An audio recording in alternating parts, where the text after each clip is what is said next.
Good afternoon. We'll call the meeting, the California First Responders Network Board meeting for December 12th to order.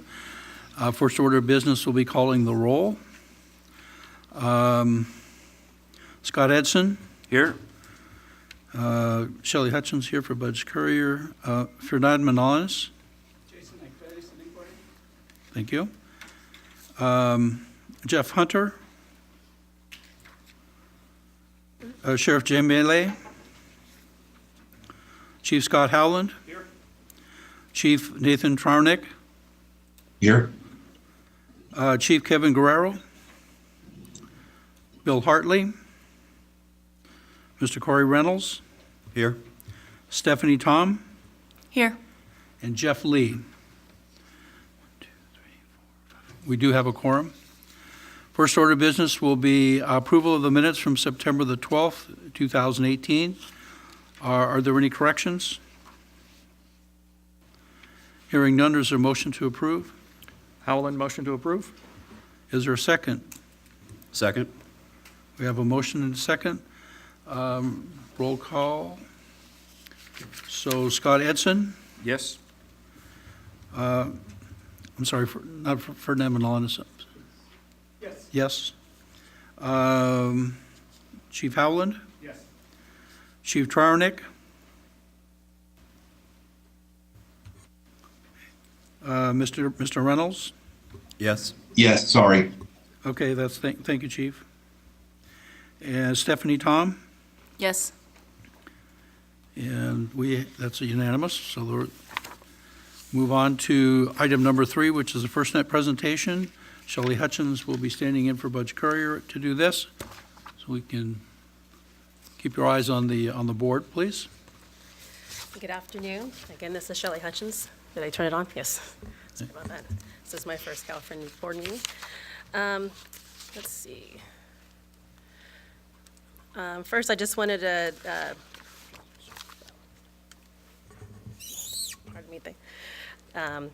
provide a brief overview of what I'll be talking about for this presentation, and focus on what we've been doing since our last CalFRN board meeting. We've been quite busy in our unit, and since our SLIC-P 2.0 beginning in March, we've attended over about 60 public meetings, working with our areas to gather data and provide input for the FirstNet AT&T build-out. We've so far collected data from over 20 counties, and we're still continuing to get that information from our partners throughout the state. Since our last CalFRN, we've also been active with our State Operations Center in support of our emergency support function 2 communications, reporting on any communications outages throughout the state, in conjunction with the Camp and the Woolsey and the Hill fires this last November. Finally, we were able to get approval from our CalSeek members of our SCIP, statewide communication interoperability plan, and that was approved and posted to our website. And we're also very proud of our contract that's been agreed upon and executed with FirstNet and ATT for CalNet. So that's what we've been doing since last CalFRN.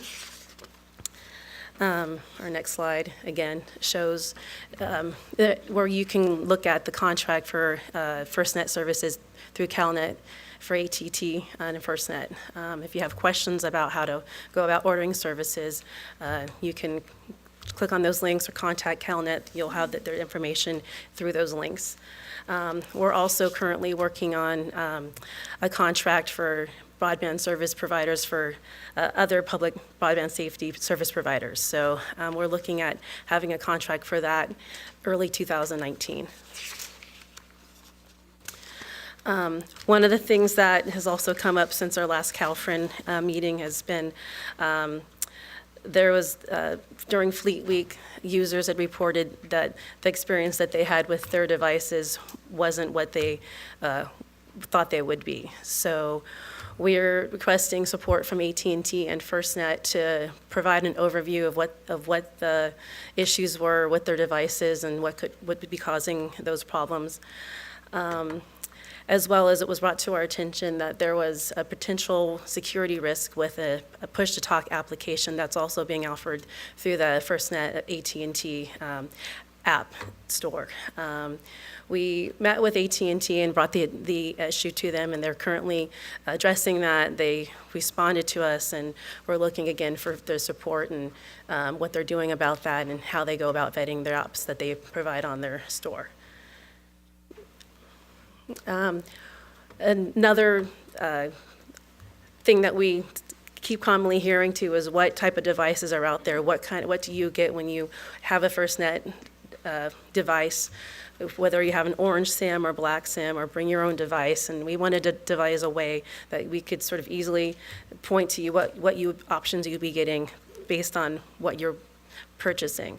So we're looking for AT&T to take a look at that, provide us your input, and so when a user decides what they're going to be purchasing, they'll have an easier way to understand. This next slide sort of spells out that last slide. It's a little matrix. So, basically Orange SIM is showing that if you do have that, band 14 is device dependent and you won't have uplift. We just want to be able to show a way that's easy to understand for the folks, the common questions that we're getting in the field. This next slide, we're just looking for AT&T and FirstNet just to provide information on some of the common items that keep coming up in our meetings when we are meeting with our stakeholders. We get, again, want to provide update on, the public safety experience. This goes back to the Fleet Week testing that happened. We want to also have AT&T provide an overview of the application vetting process, again, tying back to some of the push-to-talk apps the push-to-talk app that we noticed a security flaw on. To ensure marketing that, what's being put out there is what is available today for our users in the field. And to provide updates on when certain capabilities that will be available through FirstNet. And one of the last items and we're currently working on is soliciting or actually requesting further requests to further our data collection with FirstNet and TIA so that our group can continue getting data as to where poor coverage spots are and where folks might need coverage in their counties and areas. This next slide is our updated their Broadband Services Division group. We are down one staff member. So I'll be handling the inland and tribal regions until we backfill our lost position. And the rest of the folks have the same region. So if you have any questions, you can refer to that to contact your correct representative with our broadband division. And with that, that's the Broadband Services update. So if you have any questions, let me know. Any questions from the board? Any questions from the audience? Okay, Mr. Courier, are you online?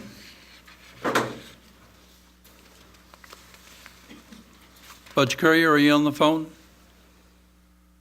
Okay, I think the next slide is on the SWIC update, so are you going to give us? Okay. Yes. So this chart, this graph represents our current chair and co-chairs of each of the 4 planning areas throughout California. Currently, central planning area, we have an interim chair. However, we're looking for a new chair for that area. And the current items that we're working on is our California IFOG, Interoperability Field Operations Guide. We're currently converting into an app that you can download. At this point, the electronic version has been reviewed by our Cal OAS legal team, and it's now back with Department of Homeland Security for their review of their rules of use. Once DHS approves the rules of use, the e-file will be available for a download from the Apple or Google store. Our next item is any technical assistance requests that you may have for next year are due by the end of this year. So if you have any requests for training exercises or any sort of COMEX or any sort of COMEL requests, please get that into either us or to Tom Lawless or whoever else that you may need to contact. And again, our last update is that our SCIP has been approved and it's been posted to the Cal OAS website.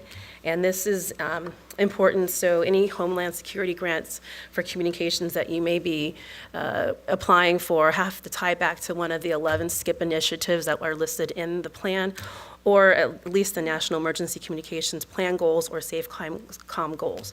So if you need a link or need to know where this is located on our website, I can forward that to you as well.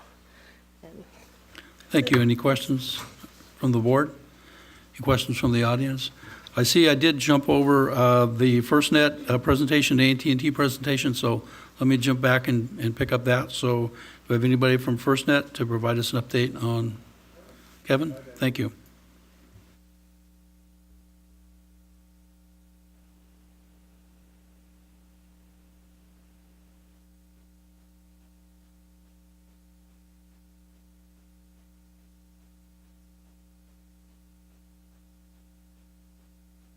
There we go.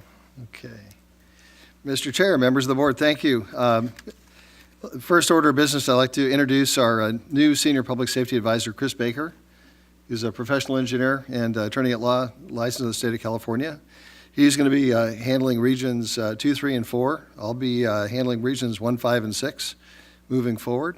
And we'll both be covering Cal OAS in Sacramento. I'd also like to take the opportunity to acknowledge Jeanette Kennedy and Adam Geisler, who are also here from the FirstNet Authority. Congratulations on getting your CalNet contract done on November 1st. That's great news. And a few announcements, and then we'll get into our addressing of the Fleet Week issue. So on October 31st, U.S. Secretary of Commerce Wilbur Ross announced the appointment of 6 individuals to serve on the FirstNet board, including 5 new members. And so we're very well represented on the fire side. Chief Richard Crazillo from Southern Platte Fire Protection District in Kansas City, Missouri. Welton Chase, former General Officer, U.S. Army, Cyber and Army Information Technology in the Signal Corps. Neil Cox, who's a reappointment CEO from Repio.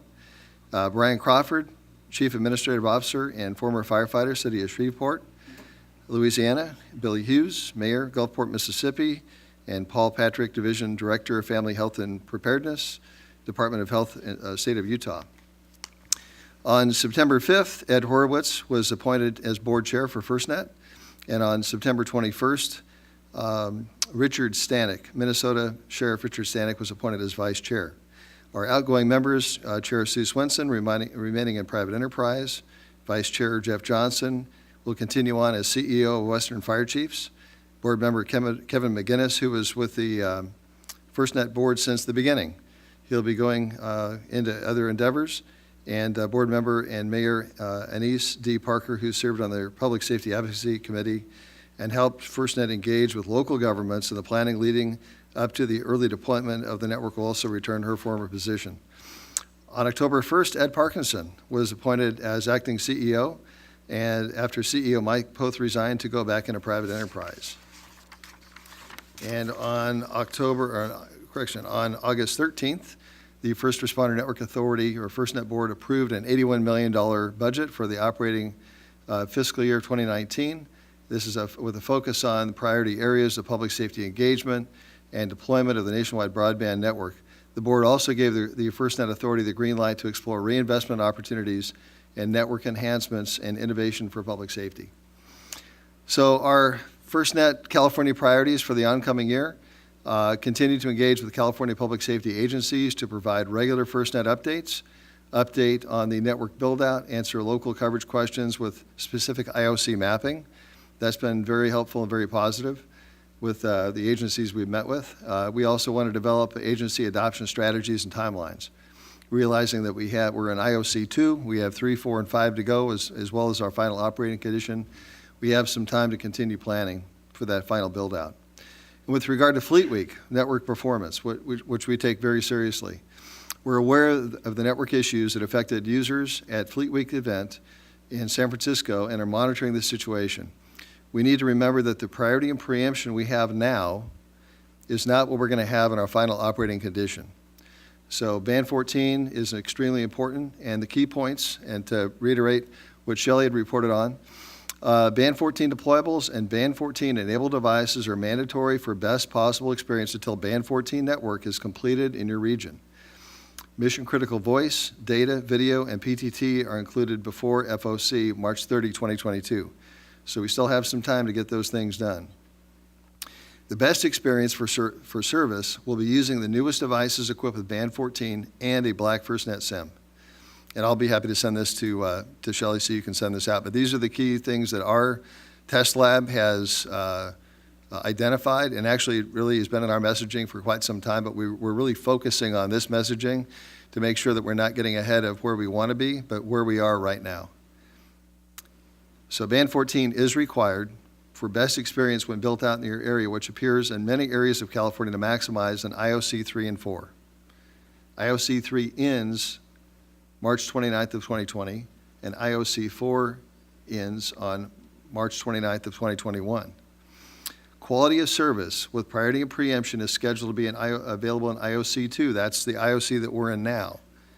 But it's important to know that that is not 3GPP standard. So it's best effort, and it's going to continue to improve throughout the different IOCs. Enhanced voice over LTE or VoLTE with priority is scheduled to be available in IOC 3, March 30, 2019 through March 29 of 2020. And 3GPP mission critical push to talk, unicast only, is scheduled to be available in IOC 4, March 30, 2021 through March 29th of 2021.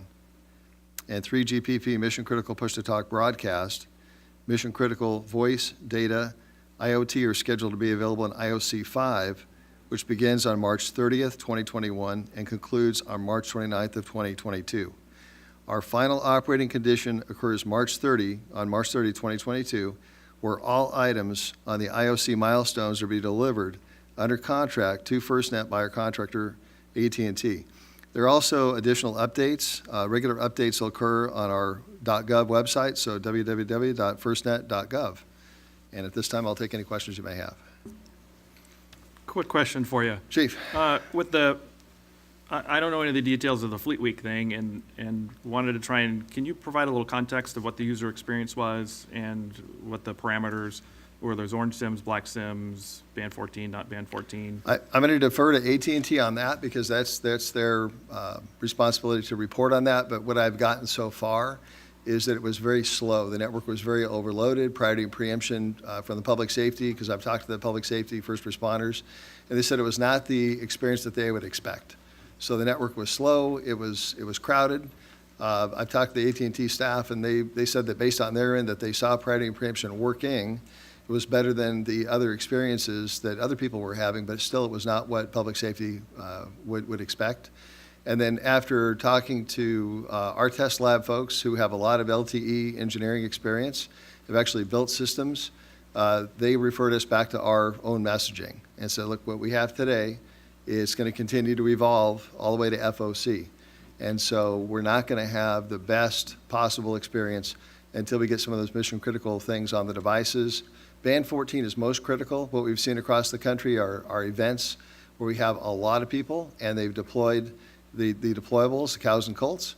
They've had a much different experience and a much better experience than without any assistance on this particular event. So the rest I'll defer to AT&T. Okay. Appreciate that. And then on the engaging public safety, what does that engagement look like? And are you guys looking at both hardware and apps with that, or are you focusing on hardware? We're looking on the .gov side, we're looking at non-sales. So we don't really look at devices other than if the agency has a particular interest in handsets versus mobile data. We're finding that the mobile data, mobile routers got about 10 dB of gain or more over a handset inside of a car. And so agencies that want to adopt that are more concerned about mobile data are more ready in some areas than agencies that are more handset or hotspot interested.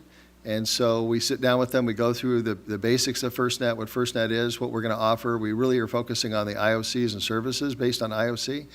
And then we also sit down with them and go over coverage maps from the state plan portal to show them the progression in their particular area. One of the biggest questions we get is, when will I be ready to adopt? When will my area be built out? And so we're able to go through those maps and show them by IOC, in 1 year blocks, when it appears that they'll be primarily ready, and then we look to AT&T for additional updates on Band 14 build out. Right. Thank you. Thanks. We custom it, we tailor it to the agency's request. So I do have one question regarding Band 14, because I understand, the issue with the higher level of expectation with users on Band 14, but as I understood it early on, unless the direction has changed, that Band 14 was going to be in addition to the AT&T portfolio of frequencies that they could use, and that ultimately Band 14 was going to be for sale, available to commercial customers. If that is the case, my concern is by the time we get to the fifth year, if we've sold a lot of these commercial devices on Band 14, then there's a major event. Those that are public safety who are going to be reliant on Band 14 are going to be competing with the commercial, customers just as they are today on any of the other bands. And granted, we can do an uplift of those of those devices, but uplift is all to level 1 at this point.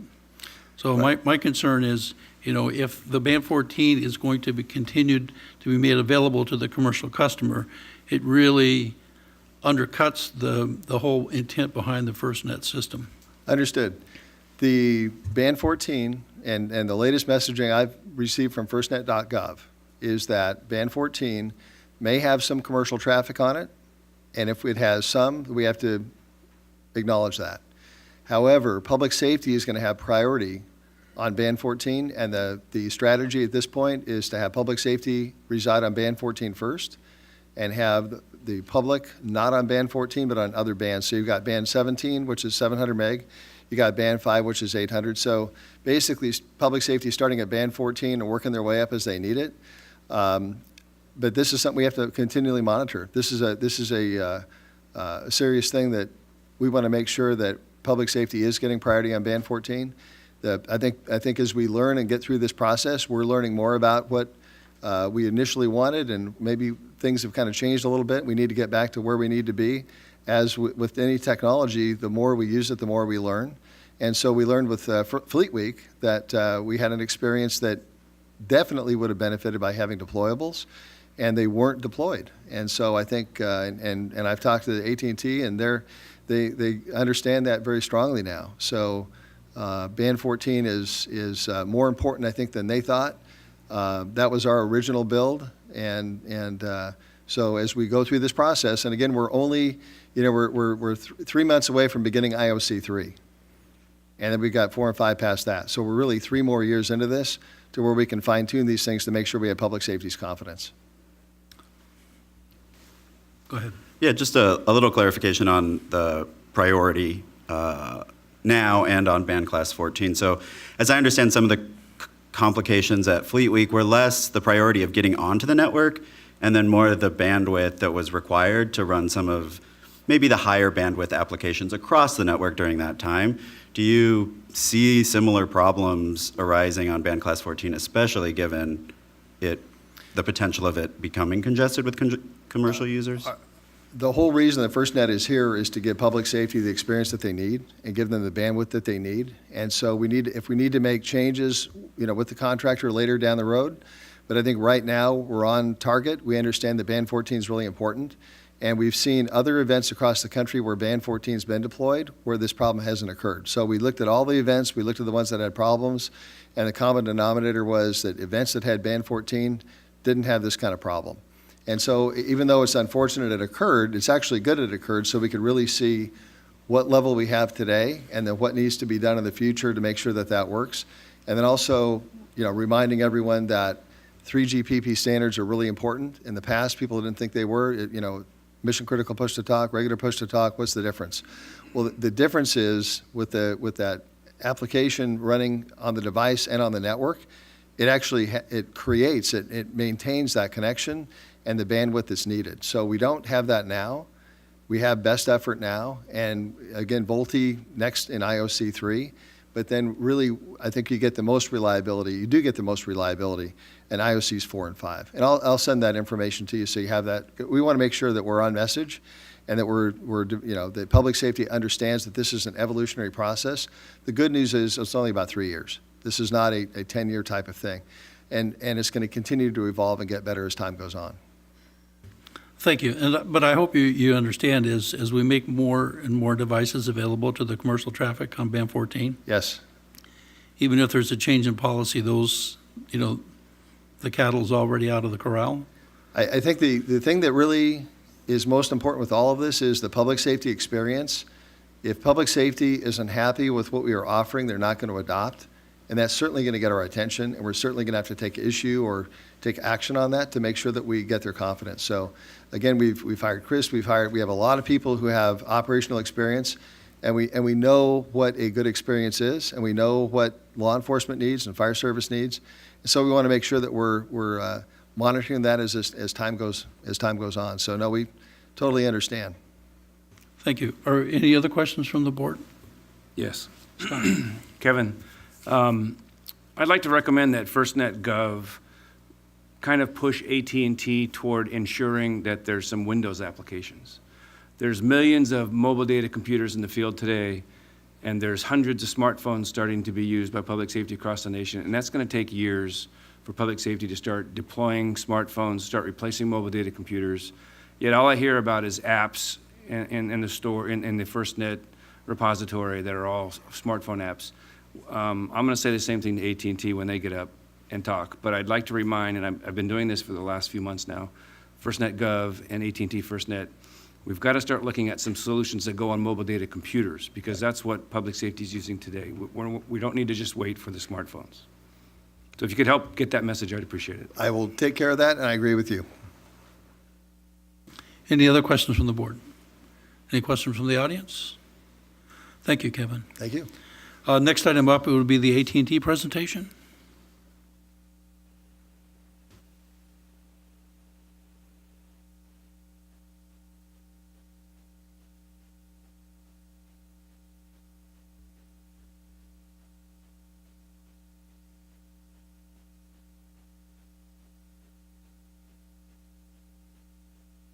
Oh, sorry.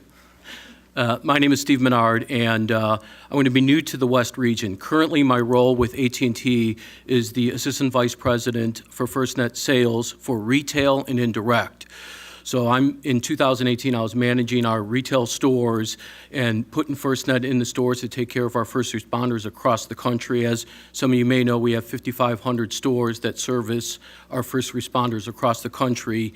And that was my role in 2018. Effective January 1st, we're going to take the country and put more senior leadership in each of the regions. So I'll be responsible for the West region, of which California is more than half the West region. And in that, we've got sales managers and sellers in the state of California to take care of our customers here. And you'll see a lot of me next year. One thing that I think we want to definitely do heading into maybe as soon as we can, and I'll get with Barb, I want to bring a technical Band 14 presentation to this committee. I think it's very important to understand how important Band 14 is and exactly how the traffic is on Band 14 and what it does for the first responder community, and how that is. It is very important, as was previously mentioned. So I'll address Fleet Week as best as I can, and I'll turn it over to Abigail, and she's got a bunch of different topics that AT&T is going to cover off on this. During Fleet Week, priority and preemption did in fact work. However, the data speeds that were produced were not what we liked, and they weren't up to the expectation I think that you all wanted.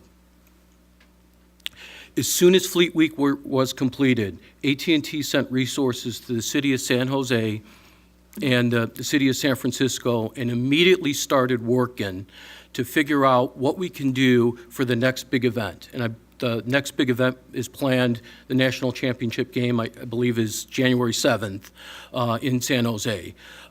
So we've got another big event. We'll be able to see how our network performs at that event. We are committed to continue to work with the agencies and do what we can to be a great partner. That's one of the benefits I believe you get with AT&T is, yeah, we're a big company, but we're here to give our resources to work with you, to really provide what we can to make things better in the future. So that's pretty much the statement that I have on Fleet Week. So, okay, with that, Can I ask you a quick follow-up Sure. question? Sure, It Scott. seems like we're talking about three concepts here: priority, preemption, and bandwidth from that standpoint. And it seems clear that with Fleet Week, we had a bandwidth issue. And I think as we had a presentation earlier, when you look at Orange SIM, Black SIM, and everything else, trying to make sure everybody has clear expectations of what they get with those different things. Can you give us a quick overview of priority versus preemption and what that actually means? Because I think in my mind, it might mean something different than your mind, so that we can then understand how that interacts with bandwidth, because obviously cell towers have limited bandwidth from that standpoint. well, I think Shelley tried to put it, in a nice chart for you, but priority and preemption, simply put, and maybe this isn't simply, but you've got priority over consumer customers to make sure that you're on our network before they are. And preemption is the same thing. If our network was completely filled up, we would take somebody off the network to put you on the network. So priority means you're going to be on our network, and preemption means we would pull somebody off to put you on. And where does bandwidth come into that formula, or does it? From the standpoint of, I'm a public safety guy, I use priority to get onto the network, but Mitch isn't a public safety guy and he's hogging up bandwidth. Am I fighting with Mitch for bandwidth, or do I have priority for the bandwidth that I need? Because getting on the network's one thing, but having bandwidth of completing my transaction's a different thing. Yeah, Scott, I think this is where I'm going to defer to the technical recommendation, where I really would like to get, somebody to come in and show what Band 14 does and what our technical network does. So I don't want to, say something that's beyond my Because I think it's understanding. important within that to also understand for non-Band 14, what that really means. And I think part of that goes with the FirstNet outreach of making sure we all know what we're getting so that my expectations are equalized. Because if I have an expectation that I'm going to get as much bandwidth as I need, and if that means Mitch gets dumped off the network, so I get my bandwidth, that's one thing. But if it's, hey, I just get on the network and we're still arguing about bandwidth, it would be helpful to know that. Because the solutions was said earlier, bringing a deployable, more bandwidth. That means we're not arguing about it. But, when you look at day-to-day, operations and, there's pre bringing in deployables and post, and so what does that really mean so that I have expectations that as we transition and build out Band 14, I really understand what our experience will be in reality. Okay. If I could add to that, I think what Scott is also saying is, and I think the state of California and CalFRN board talked about it last year, was guaranteed bit rate. Wasn't there a document that we provided AT&T asking or was going to be vetted and going to be part of the contract, so to speak, with California that talked about guaranteed bit rate? There was, however, during the negotiations at the insistence of AT&T, that was eliminated from the contract. So I think where Scott's going with this is basically, we get priority, so we'll get a connection. We get preemption because people get kicked off, so we get that connection. But what's the guarantee that we're going to get the bandwidth that we need when we need it? So I think that's where we need some clarification of, since we didn't get the guaranteed bit rate, what are we going to get since it didn't work at Fleet Week? Steve, Okay. hi, Mitch Medigovich. Just a follow-up. I just want to say, first of all, thank you for your comments and your feedback here. I think what the board what's helpful is that continued dialogue when we're out there meeting with our our partners out there in the field.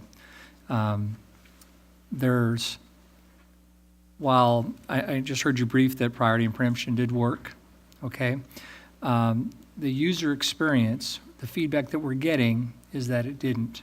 And so I would ask you to make sure you're in that communication. And it may be because there was not a band 14 available on the device, as you pointed out, but their understanding going in with a FirstNet device was that they were going to have that or have the ability, and their noticeable speeds and the differences just wasn't there. And so kind of all comes back around to what Chief Hallen was talking about. It's that continued dialogue and setting expectations, so we're in a good position to not be defending. We're saying, hey, this is what we have, this is where we are, and this is where we're going to be. And so we're always upfront and out and transparent about it.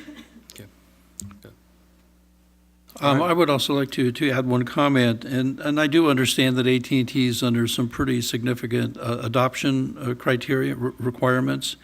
One of the things we've been hearing back from some of our agencies is regarding the policy, AT&T's policy of sales of Band 14 devices to employees of public safety agencies for their personal use. And from previous discussions with your staff, part of the thought process behind that is that in the case of an emergency, when they're away from home, when they're at home and they need to be called in, that their devices would then work. Two issues. One is the verification of that employee is in fact a valid employee, say of Highway Patrol or Police Department or Sheriff's Department or Fire Department, taking a minimum of 30 days, which means that you've got a device out there that you're allowing your contractor to vet that employee is in fact an employee.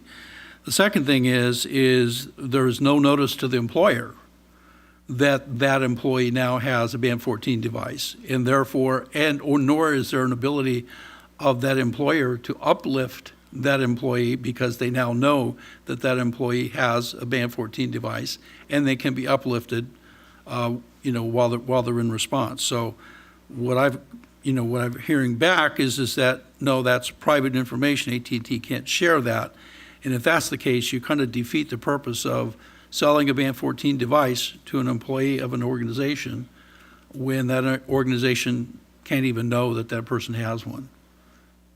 So.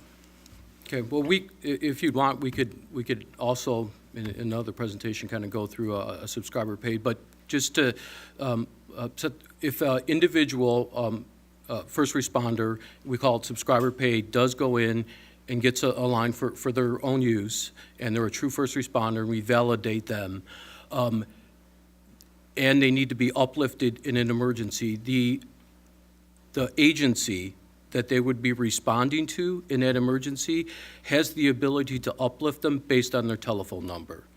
But only if they know that they have a Band 14 device and there's no notice going back to that employer.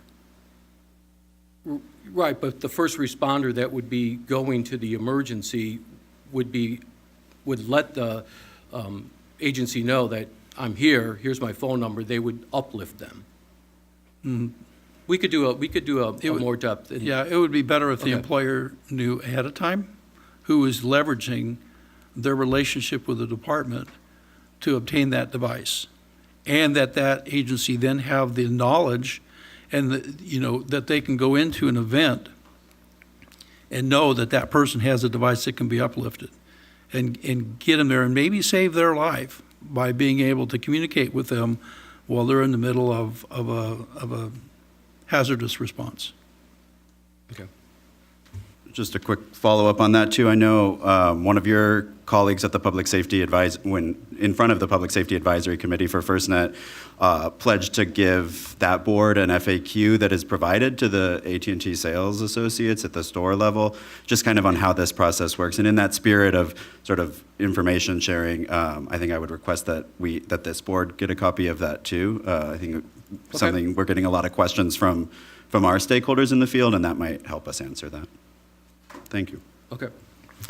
The other item was that I believe you were requested to be able to discuss was this issue of the Kodiak. Yes. That's in Abigail. Abigail's Okay. got some statements. Okay, thank you. Thank you, Ms. Bernard, appreciate it. And just for the record, I want you to know that I am using all of his bandwidth. Sean-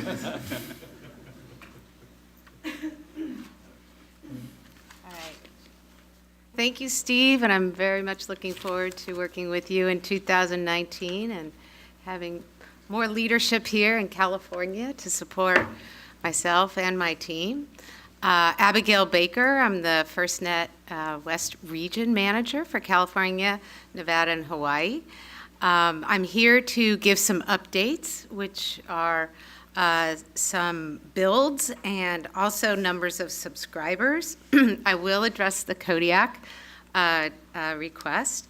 And I do just have one comment regarding the subscriber pay with respect to agencies.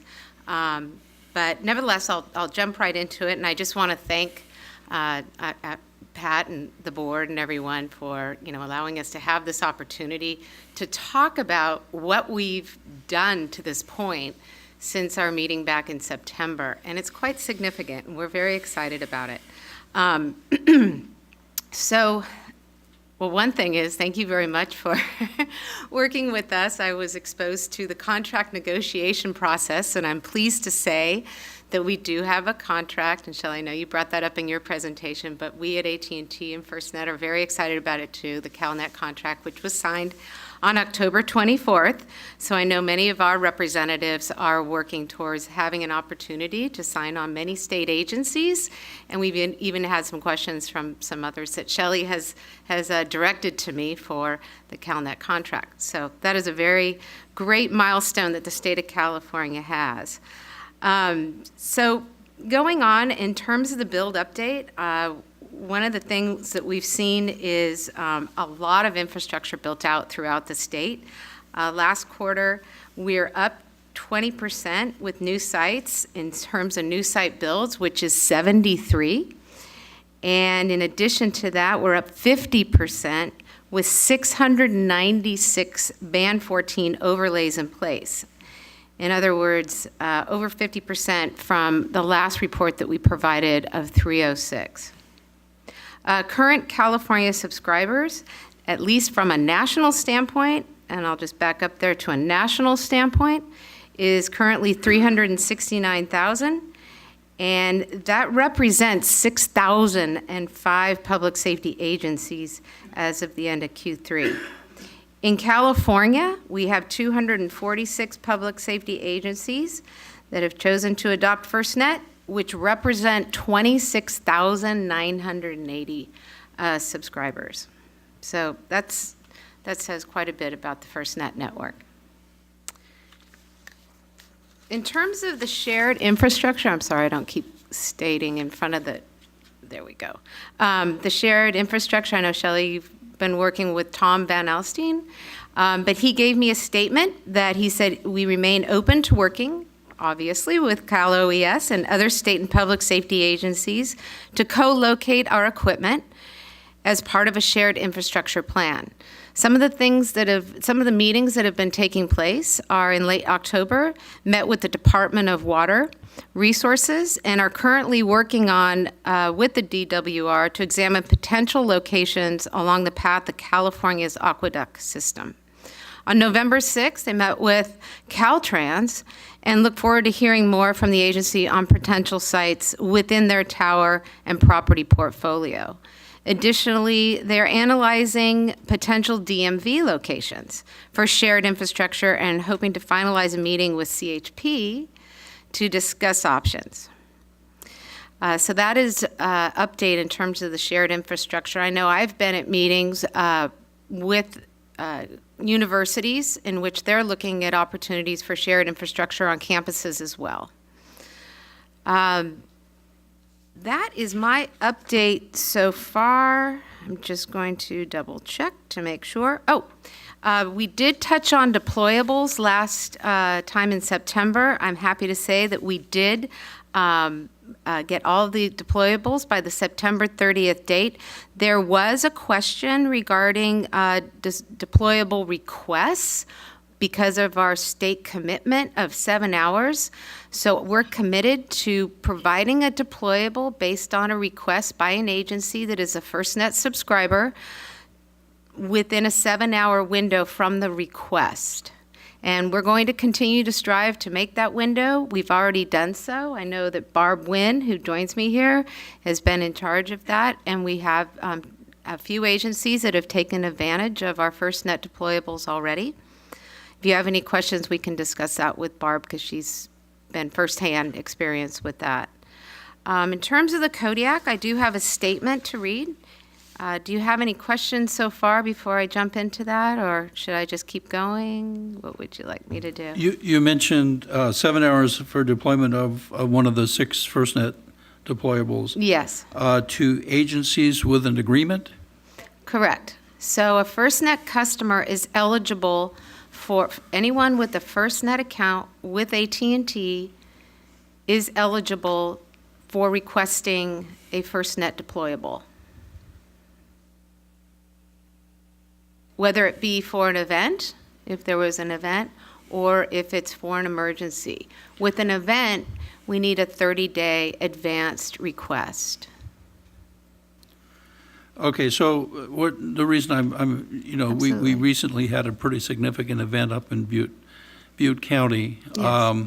And whether Butte County is a contracted customer or not, the rest of the state was rolling into Butte County in Paradise. If Cal OES was to make that request, since we now have a contract, the state has a contract, we would get a Band 14 Colt put in there, correct? Whether Paradise or Butte County was a customer or not? So I just I- want to yeah. clarify, the need for a Cow or Colt, it's really a need for bandwidth or coverage. So it may not necessarily require a deployable. We need to make sure you have the coverage and capacity that you need at the event, whatever it is. If we're tweaking towers, we're changing the azimuths, whatever we're doing. So in all of these events, that's what we do first. We did it for all of the community centers, for the volunteer centers. We also did it for the ICs across. We know where you guys are going to be. We are on it ahead of time. The answer to that is yes. Wherever Cal OES says, hey, I might need service here, can you get it here? We will start. That is through the normal 800, 24/7, 365 process where you make the call and then they start that. Everything else that are not FirstNet customers for now, I've been managing for the state. We deployed, I think, 12 between the 2 fires very, very quickly.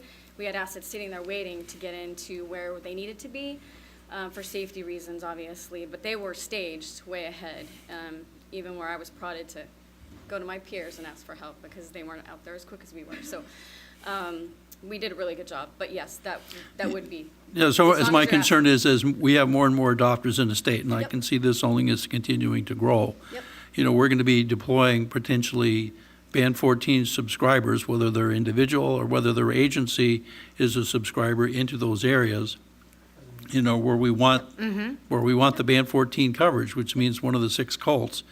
And if the So- city of Paradise isn't contracted, I don't want those from other agencies that are rolling in there to be short of the service that we're paying for. So we have a process for FirstNet, and it's under our contract for the FirstNet Authority. It doesn't stop our business as usual, and we are always there for public safety needs, if they're a FirstNet customer or not. So we're rolling those devices ahead of being requested, right? We were rolling those cows, we were rolling in generators, we were rolling in our charging stations, we were rolling in cases of water, we were rolling in our volunteers, we rolled in phones and cradle points and MiFis, and so we did that way ahead of time. So it's not specific to FirstNet, it's AT&T as a whole with our national disaster recovery efforts. We do this, we've done this for many, many years. We're just adding a new level for our FirstNet customers with some required guarantees based on our FirstNet Authority contract, but we're not, slacking in any way when it comes to people who aren't necessarily FirstNet customers. And, the 30-day window is really important, but you also know that there could be unrest someplace where it's not a planned event, not necessarily an emergency, but we may need to get something out there. So we're flexible. Like I said, we only have 6 FirstNet required in the state of California, but we have many, many, many more resources available to us at any time, so. And those are being built out with Band 14 as well. So the 6 on FirstNet, okay, I just wanted to be clear, yeah. Okay, thank you. Any other questions from the board? Yeah, oh, go ahead. Yeah, one additional question. It's great to see the progress with Band 14. I was excited to hear the 696. Would it be possible in the future to get mapping to kind of show progression of that coverage to understand where we actually have Band 14? Because hearing 696, who knows where it is, versus it would be helpful at some point, where appropriate, to actually have a map to show, hey, how are we doing as far as coverage progress? Absolutely, and since you handle the entire state, what I can do is request that for this particular meeting, but at the same time, we'd love to come in and meet with you and your representatives to really dig down. And Kevin is still here? But I have been going to similar meetings wherein we do provide an overview, either it's a county or a city, and Kevin steps in and says, this is what the FirstNet Authority requires, and then we show where we're at, and like Kevin said, if it looks like it's something that they want to go ahead and test, they start to test. And we have several counties that are moving in that direction because they see that there are the Band 14, they see that the tower builds are happening, and they see the commitment that Kevin provides in these meetings. So in partnership, we show that we are getting there. We might not be there yet. We're the state of California. Coverage is not perfect, but at the same time, we will be there, we will get there, and we have a way of providing future customers, including the entire state of California for yourself, sir, the ability to make decisions on when to start adopting. And with this build progress, I think it's very encouraging that we'll be able to do that sooner than what we had originally committed to. So does that answer your question? Wonderful, thank you. Hi, Abigail. I had a follow-up question similar to Chief Howland. Of the 696 with Band 14 build-out, what's our remaining delta to complete? I have the commitment letter in front of me on my chair. I can take a look at that and come back to the podium, but I don't have it in memory. Are you asking for the bill this year, or are you asking for the whole? The 5-year commitment? Yeah, no, it was nice for, Abigail had briefed the 50% increase since the last board meeting of 696 Band 14 build-out, and I was just trying to provide a perspective for the board on where we're at and what's the next target, or kind of where our end state will be when we finish. Yeah. And you may be going above or beyond or where we're at. No, It doesn't. not at I'm just trying to get a sensing of for the next one. I did print it out. I'm not sure if I brought it in with me, but hold on one second. Let's see if I've got it.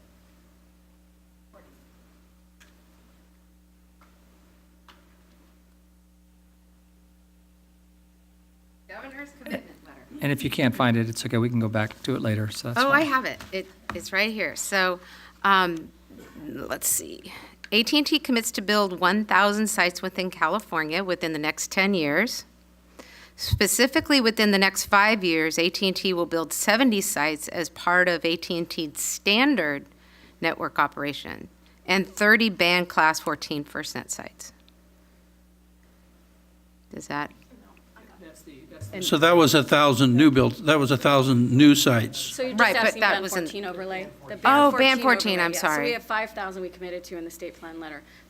Half of that was in the end of the first year build out, which is the end of March, I believe. So we're gonna come very, very close to that, to the 2,500 target is what we're looking at. So you'll see it ramping up. We're very heavy back-ended. If you build things, you know that generally that's how it is when you build out quarter. So you'll see in the next 3-4 months, you'll see a drastic increase in those. Thank you. Is that what you needed? Yeah, it was. Thank you. Thank you. Any other questions for Abigail? Any questions? I do have a few questions. Go ahead, sir. Okay, this is Nate, UC Davis Fire, and California Fire Chiefs Association. The first question I have is, what kind of feedback is AT&T and FirstNet getting on portal deployment and accessibility for folks who've adopted so far? So if I can restate that, if I heard you correctly, the question is when And what is the status of the portal build-out for users that have accepted? Is that correct? I'm asking what kind of feedback that people who've adopted have in terms of being able to access the portal and have all the functionality that's needed. So the question is referencing feedback. Sorry, there's a feedback on the that you're receiving for the portal and the accessibility and the use portion of it.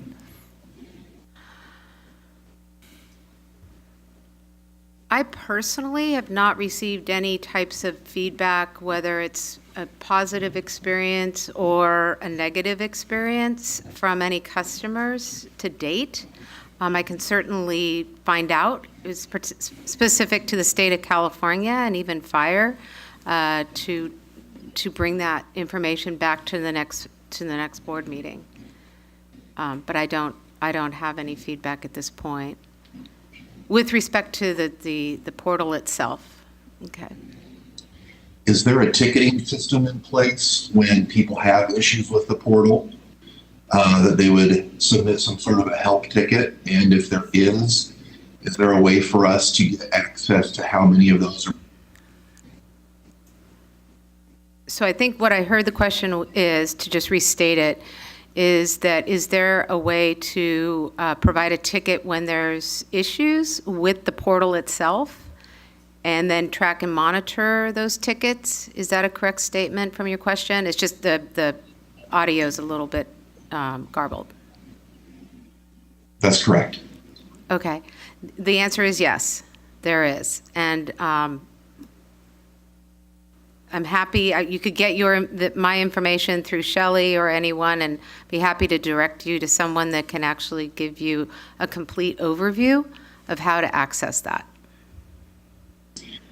I think it would be beneficial for the board to be able to get at these meetings the number of tickets issued for folks who are having challenges with the portal or other issues related to FirstNet, so we have some sense of scale as to how the deployment is unfolding. Understood. Yeah, that would be, I see where you're going with that, and that's probably a good idea for certainly for trends that you're seeing and top issues that are facing our customers would be very helpful during board updates.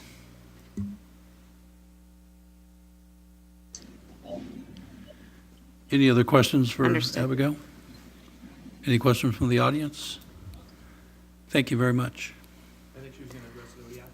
Oh, Nokia. Kodiak. Kodiak, right, okay. Okay, the question, Shelley, in her presentation requested that we provide a statement regarding the Kodiak security breach. AT&T was recently made aware of an issue with AT&T enhanced push-to-talk integrated dispatch feature. This feature requires the use of supported Google Chrome or Internet Explorer web browser. Use of the Google Chrome browser requires an extension, and use of Internet Explorer requires a use of a plugin. As originally configured, the extension/plugin theoretically permitted access to functions unrelated to the integrated dispatch feature on the computer running the feature. Therefore, if a computer running the feature were attacked, the attacker might have access to information in the user's browsers. Neither AT&T nor its supplier has been made aware of any such instance in which a browser running the integrated dispatch feature has been the subject of an attack. Nevertheless, AT&T has published an update that now eliminates the possible issue for the Chrome extension and the Internet Explorer plugin. Any questions regarding that?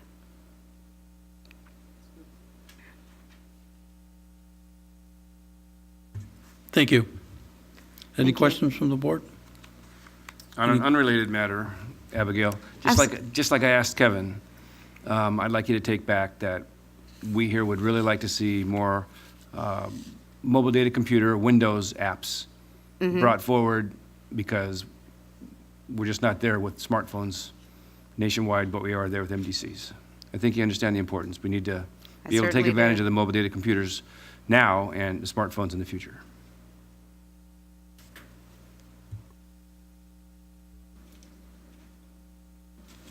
Any other I do comment? understand that. Thank you. Any other comments from the board? Questions from the audience? Okay, thank you very much. Thank We'll you. move on to item number 7, which is a Public Safety Advisory Committee report. Mr. Reynolds. Excellent, thank you. Just a brief update. As we talked about at the last board meeting, my predecessor at Bayrix, Barry Frazier, is continuing to serve out the remaining months of his term on the Public Safety Advisory Committee. He cannot be here today because the committee actually met in person in Washington, D.C. yesterday, so today's a travel day for him.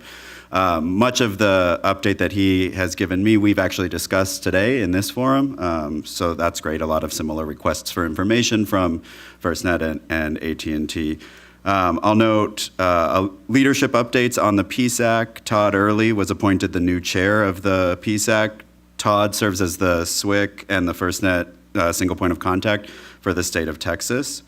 I think, as Kevin mentioned, Paul Patrick, who was the acting PSAC chair, was appointed to the FirstNet board.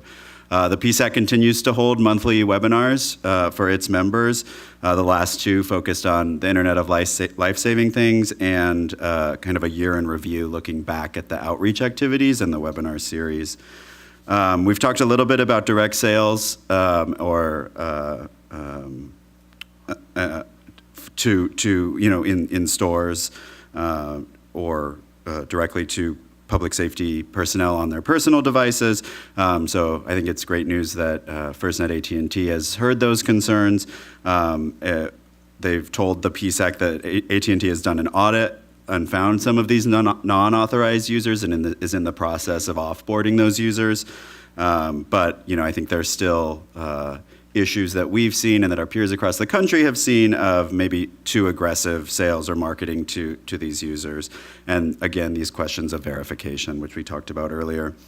Barry also shared a request from NATOA's board of directors for clarity on small cell deployment in urban areas. So as we get more information on the public safety implications and the FirstNet implications of some of these small cell deployments, I will certainly bring that back to this board or ask Barry to do so. As I mentioned, the PSAC in-person meeting was yesterday in Washington, D.C. Just from a short conversation with Barry, one thing that may be of note to this group is FirstNet AT&T will identify specific strike team topics, and so the PSAC will now form these strike teams to explore and understand specific technical topics and make sure that public safety's requirements and recommendations are then given back in an efficient way to FirstNet AT&T.